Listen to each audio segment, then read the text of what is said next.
They didn't even have the decency to print my name on the termination letter, just "to whom it may concern," typed in that smug corporate font, as if 22 years of loyalty could be filed away like expired toner.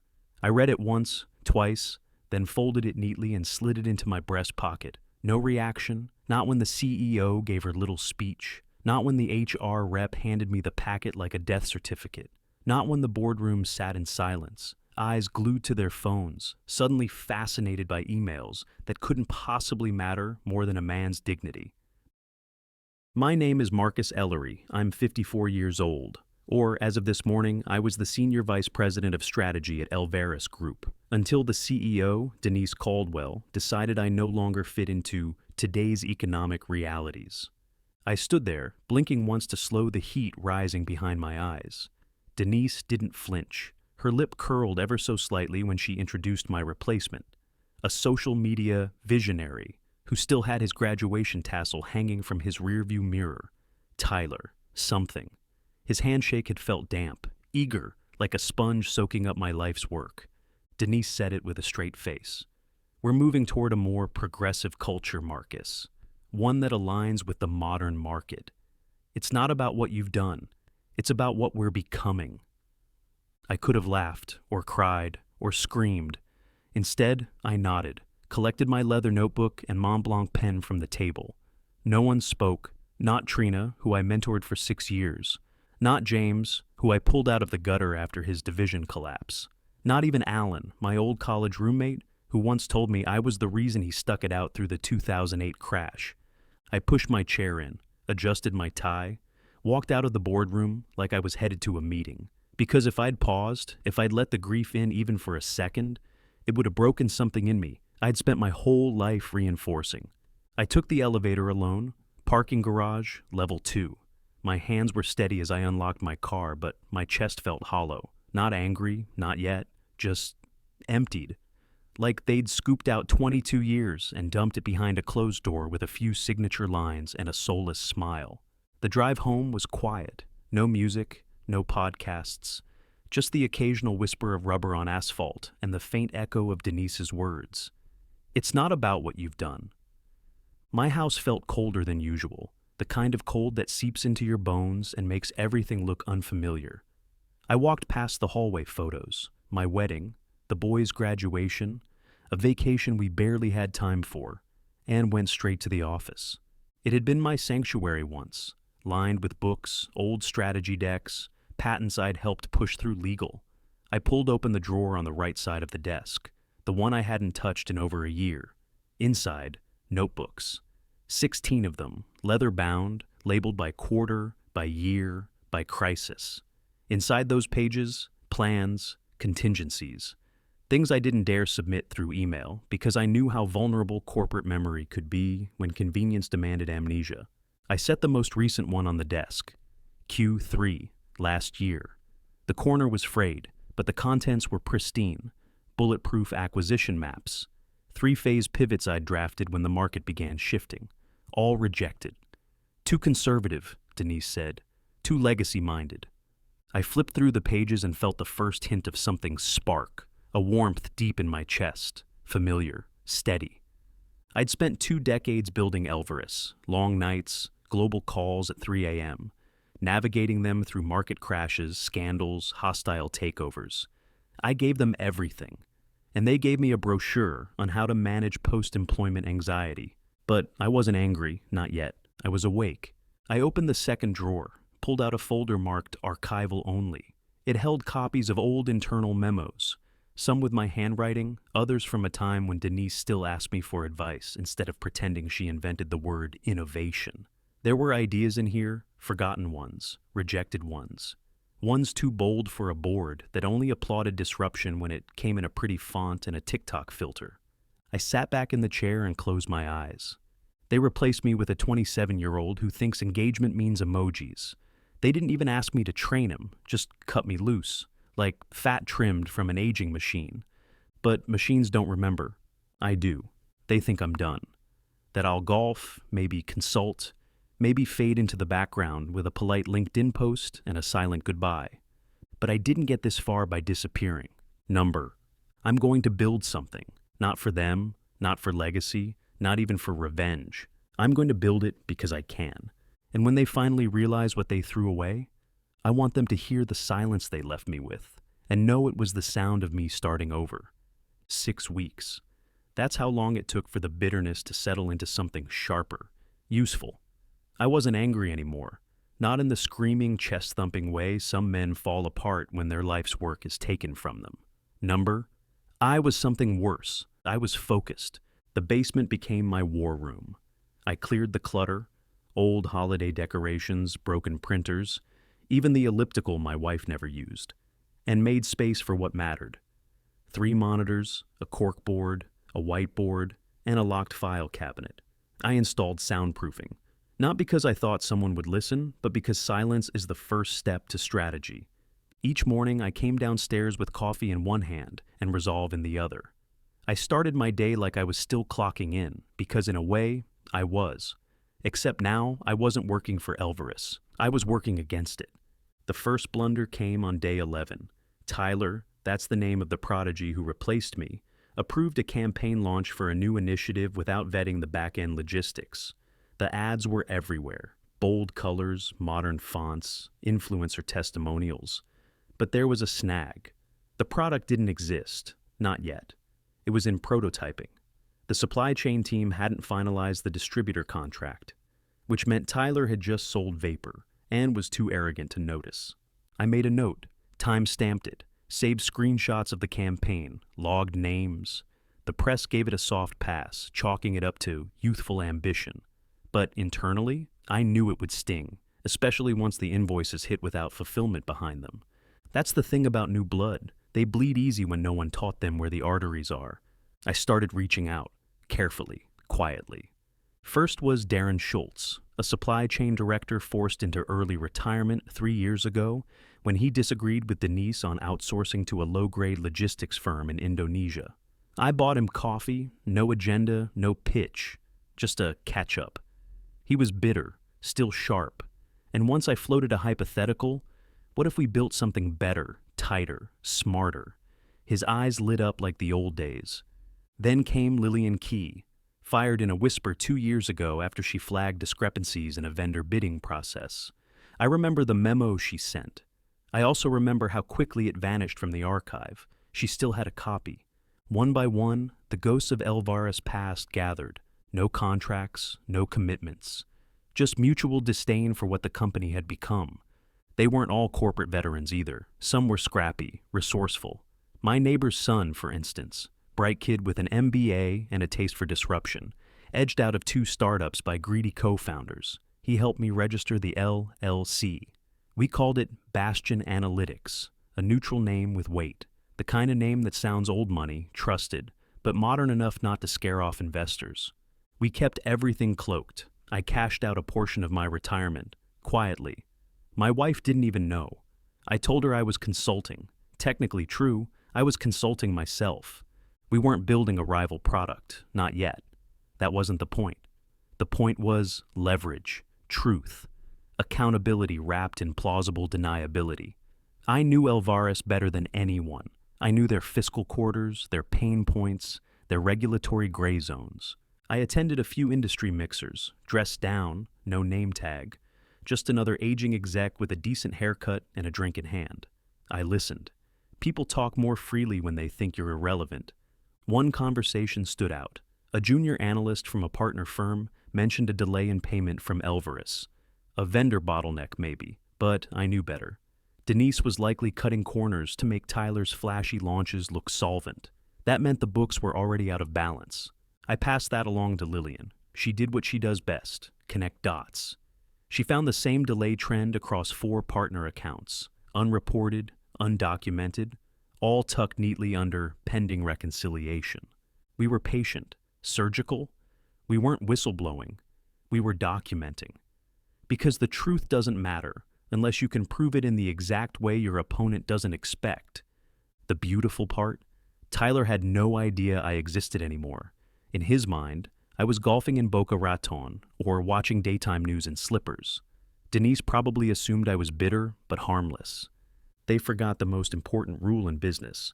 Don't create an enemy with institutional memory.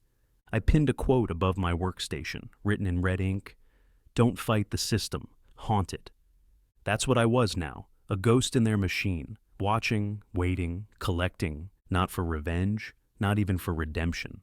For the moment, the cracks became holes, and everything they built on spin, slogans, and ignorance finally came crashing down. The first thing I did after signing the lease on the co-working space was stand dead center in the room, close my eyes, and breathe.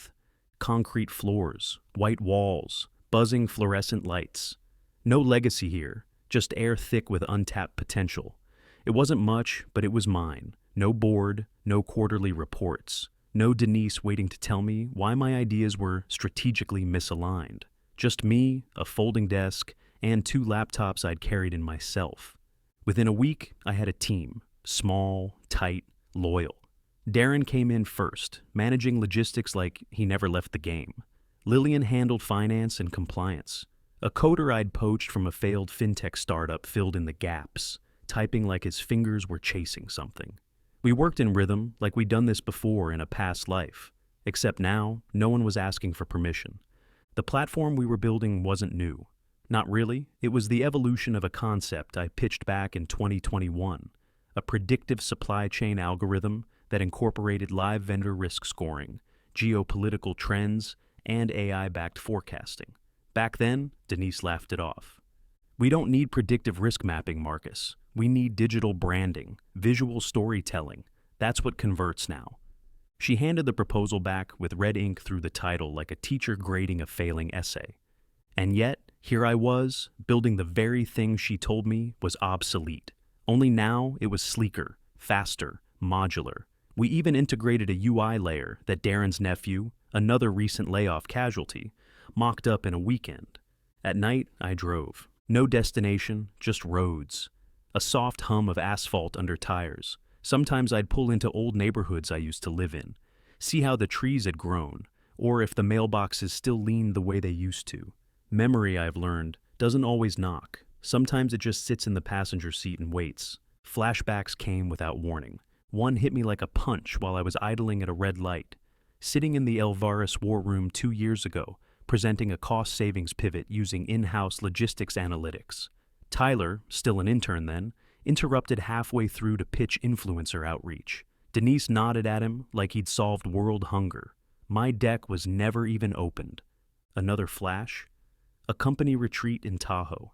Denise on stage in sneakers and a hoodie, selling disruption theater to a room full of exhausted executives. She used phrases like fail forward and embrace chaos while ignoring every one of the crisis mitigation models I'd written under actual duress. They thought being loud meant being right. Now, I was done speaking. I was building. It was my son, Ethan, who pulled me out of the past and anchored me to the future.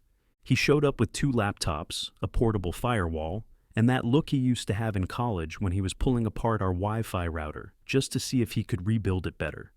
"Dad," he said, "you're leaving fingerprints all over this thing." We spent 3 nights hardening our infrastructure.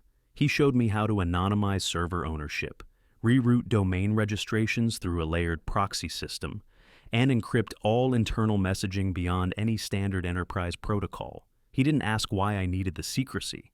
He didn't need to. "I Googled Tyler," he muttered while soldering a new server cable. "Kids trademarking buzzwords." I laughed for the first time in weeks. By month's end, we had a demo, not vapor, not hype, a real functional prototype. And we weren't pushing it out with a parade. We were slipping it into quiet beta with hand-picked testers who knew value when they saw it.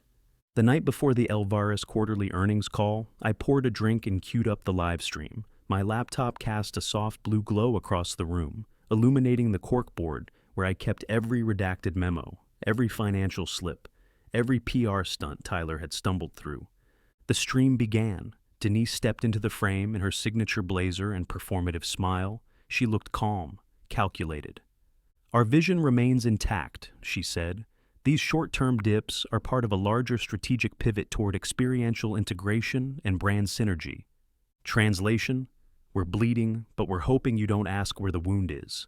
The numbers were worse than I expected. Earnings down 17%.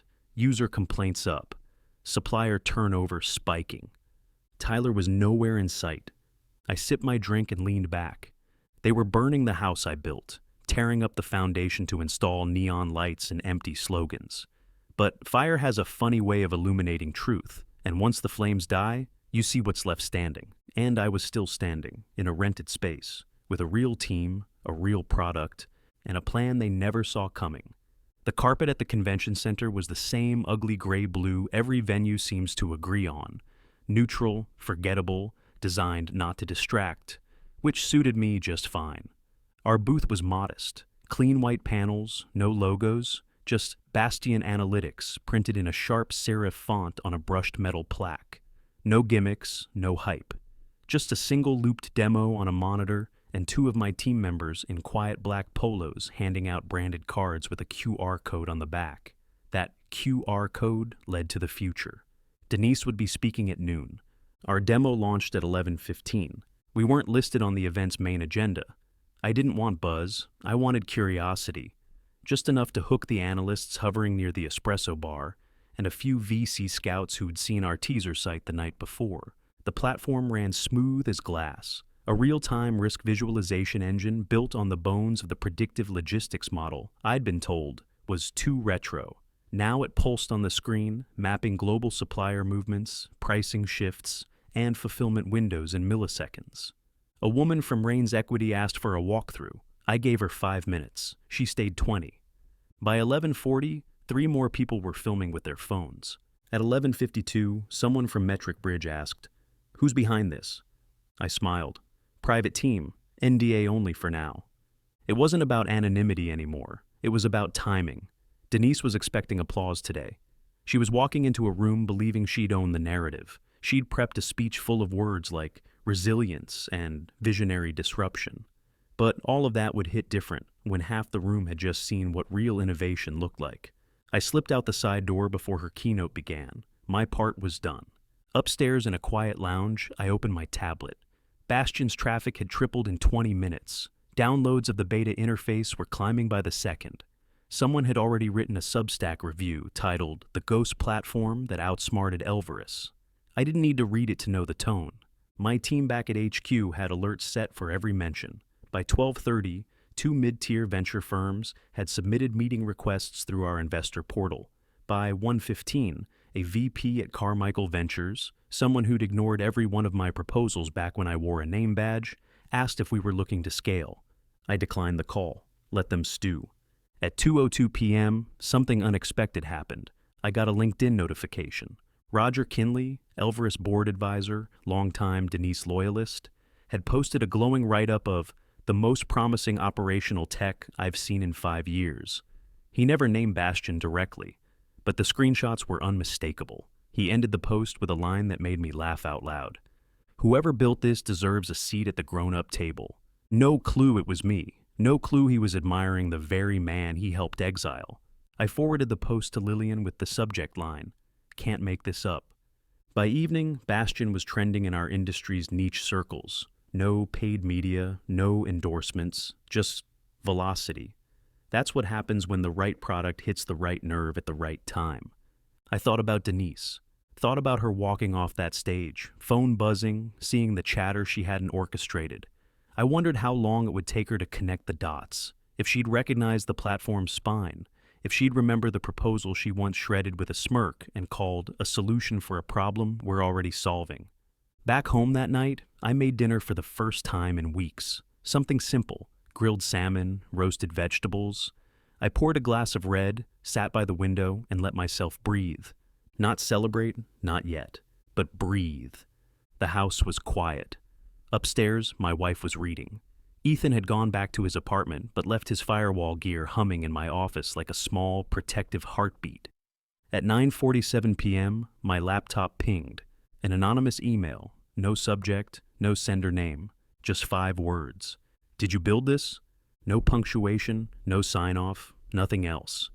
I didn't reply. I didn't need to. I just sat there, smiling in the dark, watching the silence crack. The lake outside my window doesn't care what I built. It doesn't care that I was fired, that I launched something from nothing, or that an empire quietly collapsed under the weight of its own vanity. The water just moves, slow, steady, sure of itself. I sit here most mornings, coffee in hand, barefoot on the cold floorboards of my modest lakeside home. It's not large, but it's mine. No shareholders, no quarterly reports, just space, quiet, and time. Something I didn't realize I'd been starving for until I had it. 6 months ago, I was shown the door at Elvarus, escorted out, told I was no longer in sync with today's economic realities. They replaced me with a marketer who thought disruption meant changing the logo color twice a year. They gave me a severance packet and a pat on the back like I'd just finished summer camp. They didn't know what they were freeing. Now, Bastion Analytics has its own office, its own nameplate on the wall, and its own CEO, Victor Chen. He's 39, sharp, relentless. But more importantly, he listens. He was my first real hire after the prototype. I mentored him like I wish someone had mentored me at that age, not by talking, but by showing. I gave him the blueprints, the logic, the ethic. He ran with it. And when it was time to step back, I did. We're not a unicorn, not yet. But we're carving market share out of bone. 3 contracts from clients Elvarus used to call legacy partners. 6 new ventures onboarded in Q2. A full analytics suite that's being whispered about in circles that once ignored my emails. Elvarus didn't implode, it faded, acquired in a quiet fire sale by a holding firm with no public fanfare. The kind of deal where people use words like restructure and realign when what they mean is we gave up. Denise stepped down for personal reasons. Tyler left weeks earlier. Rumor is he's consulting now, helping startups go viral on social. Maybe he'll post another inspirational video about failure being a stepping stone. He can keep the hashtags. I kept the dignity. They never sued. They couldn't. Everything I did was clean. Every line of code, every document, every dollar tracked. I played their game better than they did. And I didn't need to cheat. That's the part people don't understand. It wasn't revenge. It was correction. A realignment, not in their spreadsheets, but in the architecture of what matters. Accountability, purpose, execution. I walk through the woods near the property most afternoons. There's a trail that cuts behind the ridge, opens up to a clearing with a view of the entire lake. When the wind is right, you can hear nothing but water brushing the shore. It's the sound of peace, yes, but also the sound of earned distance, the sound of walking away from noise and still being heard. This morning, I opened the old leather journal, the same one I pulled out the night I was let go. The pages are worn now, ink bleeding slightly into the creases, corners bent. The first page holds a single sentence, written in steady block letters. Build something they can't ignore. It became a compass. Each page after that tells the story. Sketched out models, hiring lists, pivot diagrams, encryption protocols Ethan drew for the first security layer. There are names scratched out, notes in red ink, even a few quotes that stuck with me during the harder nights. But now I'm at the last page. I stare at it for a while before writing anything. The room is warm, but my hand feels steady, anchored by something heavier than success. Legacy. Not the kind people write in bronze plaques or marketing decks. Real legacy. The kind built on quiet conviction and relentless clarity.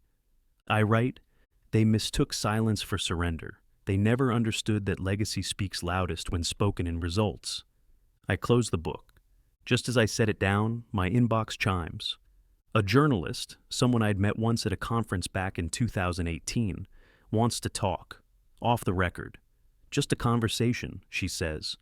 I think people would benefit from knowing what really happened. I stare at the message. I already know my answer, because it's not about telling them what happened. It's about letting them see what happens next. I shut the laptop, walk out onto the deck, and let the breeze carry whatever echoes are still left from the old world. They discarded my legacy like a broken tool. And now? Now it's the blueprint for everything they failed to build.